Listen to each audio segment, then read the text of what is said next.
Guys, it is Scott Steamroller Steen with Steamroller Picks and HitThePick.com. It is a Saturday. It is the 16th of August. We're going to talk a little NFL preseason week 2 here in just a second. But before we do, let's check in on yesterday's action. We had the Falcons plus 4.5. Caught that at a good number because that ended up as a 3-point win. And I know by game time that number was down to 3, but we grabbed it there at 4.5, so that made us good. And the premium NFL play, a little easier, as we had the Seahawks -3 against the Chiefs. They scored on their opening drive and never really looked back, because the Chiefs played very few starters, and especially after the first couple series. They did have some offensive line starters in there, but Minshew was able to do nothing, and Seattle won that one in a runaway.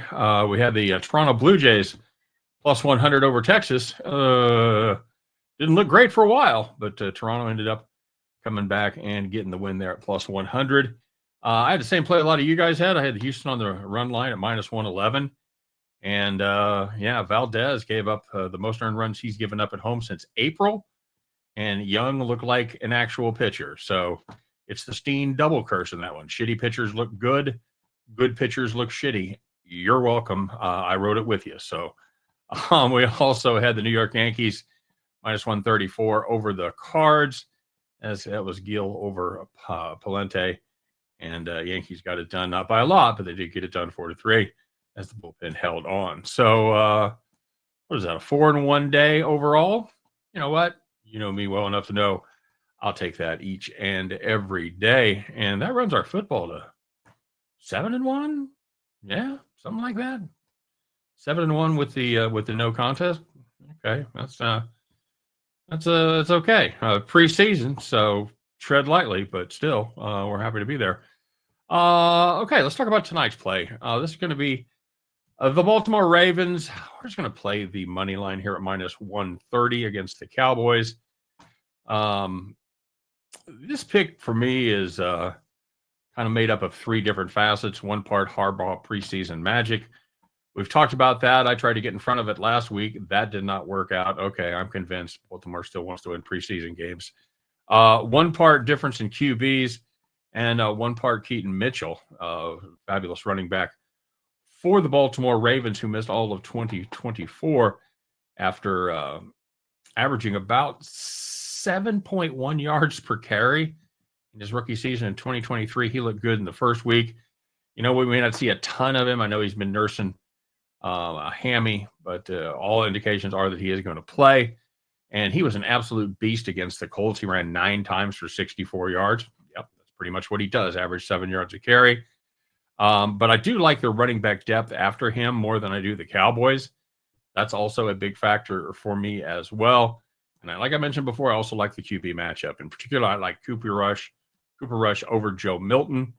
Baltimore only threw the ball 16 times in their game against Indy. A lot of that was due to short fields. There was a return for a touchdown. So, a lot of reasons there they didn't run a ton of plays. But I think that Cooper Rush only threw the ball 4 times. I think going back home to Dallas, I think Harbaugh wants to win this game, and I think he wants to let Cooper Rush stretch out a little bit against his old team. Is it the preseason? Is there a revenge factor? You never know about that stuff, but I guarantee you it means more than just a regular preseason game to Cooper Rush. So, you know what? Let's do it. Good team, good coach, good quarterbacks. Give me the Baltimore Ravens -130. And at the end of that one, you guys can join me as we pick up our winning tickets and head back to the window. All right, everybody, as always, thanks very much for finding us. Thanks for tuning in. Thanks for checking us out. Appreciate each and every one of you. If you guys would be so kind, all I ask for in return is that you take a moment and hit that like button. It means a lot in this electronic world to my algorithm and blah, blah, blah. So I appreciate it. Thank you. Thank you in advance. And, of course, if you haven't subscribed to the channel already, good time to take the opportunity to do that. Hit that subscribe button, ring the bell, and get notified every time I put up brand new content. And last but not least, let us know what you're playing. We have a little friendly contest here every day. Well, when I can remember to grade them, that is. But we do it every day. People drop plays in the comments section. You make money. I tell you, good job. I give you the shout out for making money because that's what it's all about. And if you make the most money, you will be the capper of the day, a title that is highly coveted across the land. So, as I mentioned, we forgot to grade them last night. So I've got doubles here. And unfortunately, not great results for the comment section. Come on, guys, you got to pick it up. On Thursday's action, it was Captain Bry. Captain Bry did a nice job. He went 2-1. He had the Phillies Nats first 5 under 4.5. He also had the D-backs Rockies first 5 over 6. Smart way to play that. I played full game and got smoked. So nicely done, Captain Bry. Unfortunately, he missed out on the Mets team total over 4.5 at minus 115. So Captain Bry, he goes 2-1 at plus 85. But you know what, brother? That's good enough because that makes you the capper of the day. And yesterday's action, again, we had just one profitable capper. I feel bad, T-Train. You rode with me so many times, buddy. You were bound to get burned as we rode the Houston run line together. So Framber Valdez, who knew?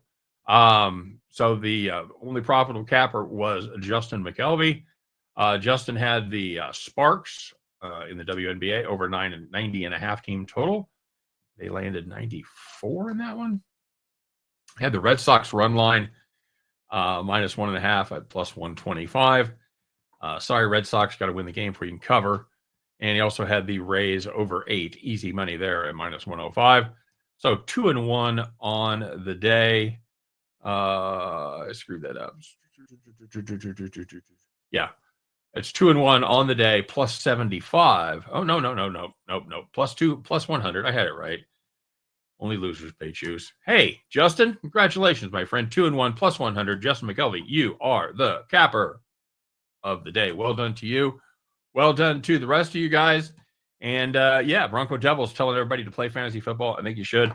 I'll have more information here in a few days about how to get signed up. Probably do our draft next weekend. So that'll be fun. Okay, you guys have a great day. It's Saturday, everybody. Try to stay cool if you're in part of the country that's getting baked like I am. And let's go out there and have a little fun, make a little money, stay cool, and win, lose, or draw on this Cooper Rush revenge game. I'll be back tomorrow to talk all about it. Take care, and we'll see you then.